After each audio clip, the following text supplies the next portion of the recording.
आपण सगळ्यांनी या 1.5 वर्षाच्या कालखंडात खूप मेहनत घेतली, खूप श्रम घेतले.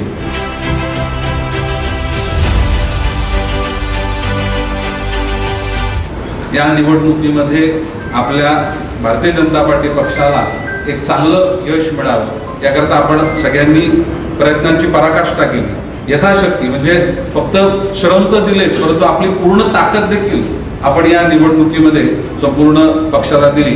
त्याबद्दल नवी मुंबई जिल्हा अध्यक्ष या नात्यानं मी आपल्या सर्वांचे मनापासून आभार या